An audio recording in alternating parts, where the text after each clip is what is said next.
गर्मियों की हल्की दोपहर थी। मंदिर के आंगन में भंडारा चल रहा था। लंबी लंबी लाइनें। कोई गर्मा गर्म खिचड़ी और पूरी लेने के इंतजार में था, तो कोई कपड़ों की बोरियों से नए पुराने वस्त्र पाने के लिए खड़ा था। चारों तरफ भक्ति और सेवा का संगम था। लोगों के चेहरों पर संतोष की मुस्कान थी। इसी भीड़ में खड़ी थीं सावित्री देवी, सफेद साड़ी, माथे पर हल्का सा पसीना, लेकिन आंखों में संतोष का सागर। उनके साथ था उनका बेटा अरुण।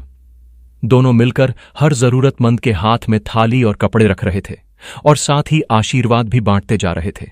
भगवान तुम्हारा भला करे बेटा, हमेशा खुश रहो बहन। यही उनका सुख था, दूसरों की सेवा, दूसरों की मदद। लेकिन ठीक उसी भीड़ में एक चेहरा ऐसा था जिसे देखते ही सावित्री देवी का दिल थम गया। वह औरत सिर झुकाए, कांपते हाथों में झोली फैलाए खड़ी थी। चेहरा आधा धूप में छिपा हुआ, लेकिन आंखें थकी हुई, टूटी हुई, जैसे बरसों का बोझ समेटे हों। सावित्री देवी की नजर जैसे ही उस पर पड़ी, वक्त पल भर के लिए थम गया। यह चेहरा वह बहुत अच्छी तरह पहचानती थीं। यह कोई और नहीं, उनकी अपनी बहू वंदना थी। हां, वही वंदना जो कभी इस घर की मालकिन हुआ करती थी, आज गरीबों की लाइन में खड़ी थी, भीख जैसी हालत में। सावित्री देवी के होंठों पर हल्की मगर कड़वी मुस्कान आ गई। सालों पहले दिया गया घाव जैसे सामने खड़ा हो। उधर वंदना ने भी जैसे ही अपनी सांस को देखा, उसके चेहरे का रंग उड़ गया। सांसें तेज हो गईं और वह सीधे सावित्री देवी के पैरों में गिर पड़ी। मां जी, मुझे माफ कर दीजिए। भीड़ सन्न हो गई। हर किसी की नजर उसी ओर टिक गई। लेकिन सवाल यह था, आखिर ऐसा क्या हुआ था कि कभी घर की मालकिन रही वंदना आज गरीबों की लाइन में खड़ी थी? आइए चलते हैं गुजरात के राजपुरा नगर में, जहां से शुरू हुई यह कहानी। सावित्री देवी एक सीधी सादी महिला थीं। पति को बरसों पहले खो चुकी थीं। तब उनकी उम्र सिर्फ 25 साल थी और बेटा अरुण 5 साल का। लेकिन उन्होंने ठान लिया था कि चाहे कितनी भी मुश्किल क्यों ना आए, अपने बेटे को बड़ा करेंगी, पढ़ाएंगी और उसका भविष्य बनाएंगी। अरुण बड़ा हुआ तो मां से बेहद मोहब्बत करने लगा। उसके लिए मां ही उसकी दुनिया थी। मां, आप ही मेरी सबसे बड़ी ताकत हो। लेकिन बहू वंदना का स्वभाव सावित्री देवी के लिए कुछ और ही था। अरुण ऑफिस से घर आता है। वंदना मुस्कुराकर बोलती है, अरे आप थक गए होंगे, बैठ जाइए, मैं चाय बनाती हूं। लेकिन जैसे ही अरुण घर से बाहर निकलता, वंदना का असली चेहरा सामने आ जाता। अरुण बाहर जाते ही वंदना की आवाज बदल जाती है, अम्मा, ये काम भी तुम ही कर लो। और सुनो, बेटे से शिकायत की तो मैं घर छोड़ दूंगी। सावित्री देवी के दिल पर हर रोज चाकू चलता, लेकिन बेटे का घर बचाने के लिए वह चुप रह जाती।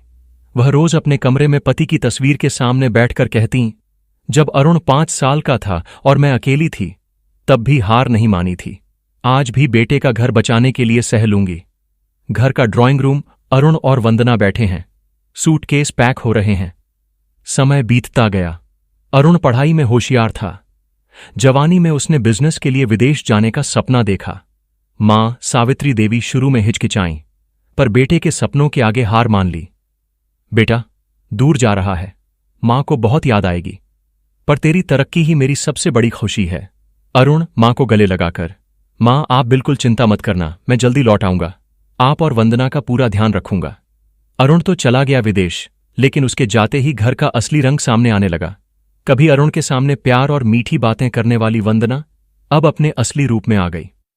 किचन में सावित्री बर्तन धो रही हैं। वंदना हाथ में फोन लेकर एंट्री करती है।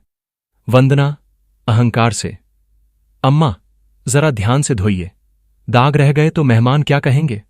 और हां, कपड़े भी प्रेस करने हैं, जल्दी कीजिए। सावित्री देवी चौंक गईं। वह तो सोचती थीं कि बहू उनके साथ मिलकर घर को संभालेगी, लेकिन यहां तो हालात ही उलटे थे। रात का समय। सावित्री रसोई में खाना बना रही है। वंदना सोफे पर टीवी देख रही है।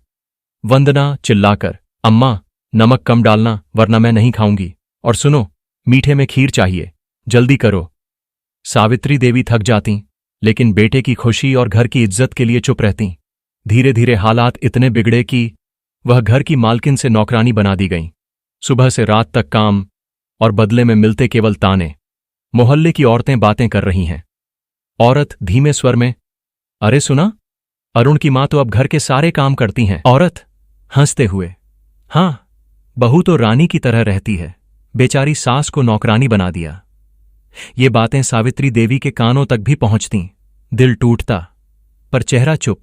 वह सोचतीं, अगर बेटे तक ये बातें पहुंच गईं तो उसका घर टूट जाएगा, और यही सोचकर वह सब सह लेतीं।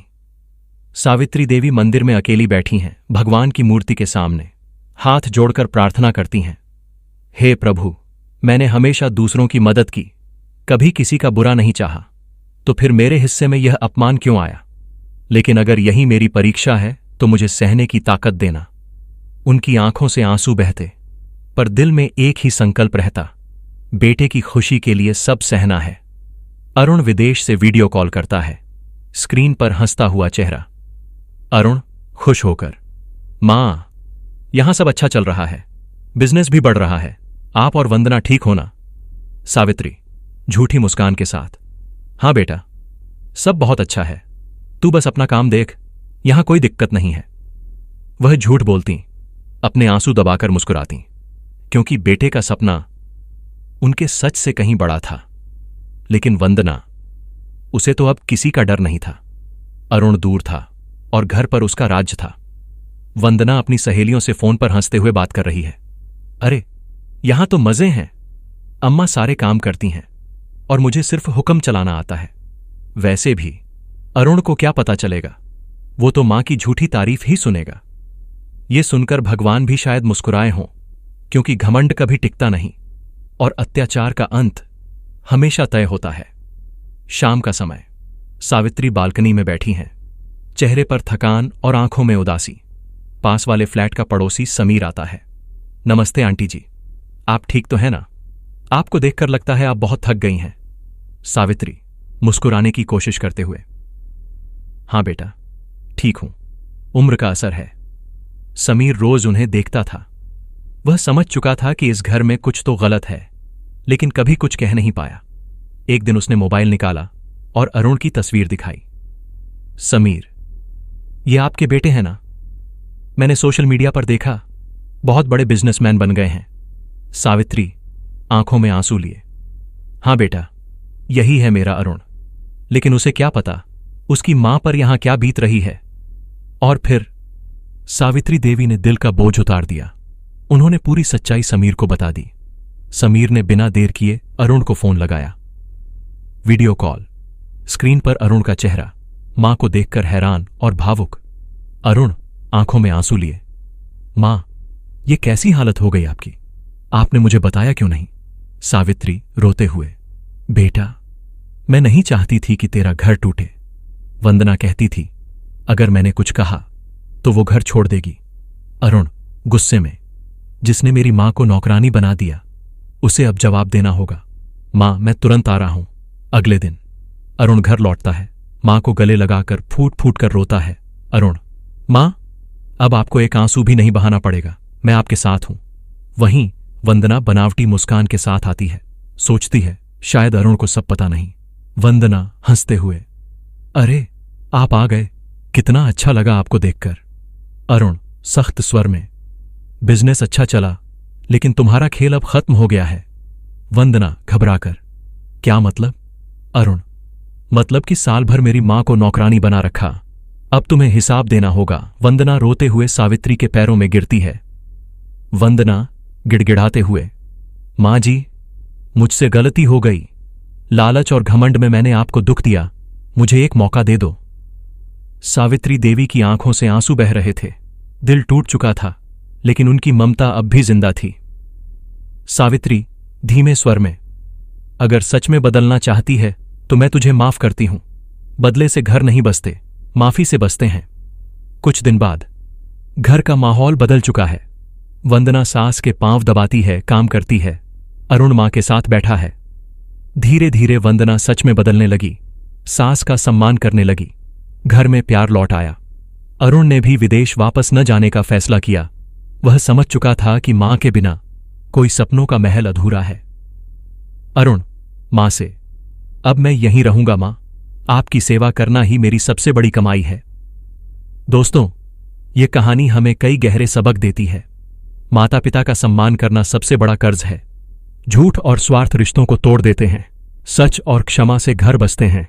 पैसा सब कुछ नहीं, मां का आशीर्वाद सबसे बड़ा धन है। तो याद रखिए, घर वही है जहां प्यार, विश्वास और सम्मान हो। अगर गलती हो जाए तो उसे मानना और सुधारना ही असली इंसानियत है।